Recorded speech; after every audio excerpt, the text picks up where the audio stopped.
কিরে মুন্না, কি অবস্থা? এই তো ভালোই। রমজান মাস আইলো, রোজা মোজা রাখছস নি? ভাই রমজানের অনুভূতি তোর কেমন লাগে? ভালোই লাগতেছে রোজা রাখা। যাক, রমজান মাসটা একটা বরকতের মাস। ইনশাল্লাহ সব করে রোজা রাখবো। ইনশাল্লাহ ভাই, আমিও। কিরে মামা, তোরা এনে বইয়া রয়েছে, তো করে খুঁজছিলাম। হরে মামা, নামাজ পড়ে আবার দিছি। তোর কি অবস্থা? আসি আলহামদুলিল্লাহ। রোজা রাখছো? হ্যাঁ মামা। ভাই তুই রাখছস? রাখছি, কিন্তু কষ্ট এবার রোজা রাখতে। মামা জানোস, কালকে তো আমি রোজা রাখতাম না। কে, কি হয়েছে? কালকে বেটা 5 মিনিট আগে উঠছি বেটা, মায়ের ডাকে উঠেছে। 5 মিনিট আগে? বেটা। যাক, রাখছস ভালো হয়েছে। রাখছস তো? মামা সেম, কালকে আমার মা যে ডাক্তার নিতে পারতো, আমি রোজা রাখতে পারতাম না। আজকে মা আছে দেখে রোজা রাখতে পারতাছি, নালে বেটা যে কষ্ট হইতো রোজা রাখতে গিয়া। 5 মিনিট দেরি এলো, সমস্যা কি? ওগো মা আছে, ওগরে ডাক দিতে, আর আমার তো হেও নেই। আচ্ছা ভালো কথা, আমরা তো কইলাম। তোর মায় তোর কতক্ষণ আগে রাখ দেয়? মানে তুই জানোস না, তুই স্যারের এই কথা জিজ্ঞাস কেমনি?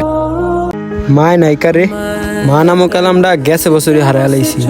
এবার আর ডাক দেওয়ার মতো কেউ নেই। নিজে যদি উঠতারি তাহলে রোজা রাখি, আর না উঠতালে তো রোজা রাখতে পারি না।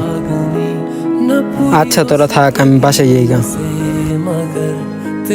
এখন যে মা নামক জিনিসটা আছে, এখন আমরা বুঝি না।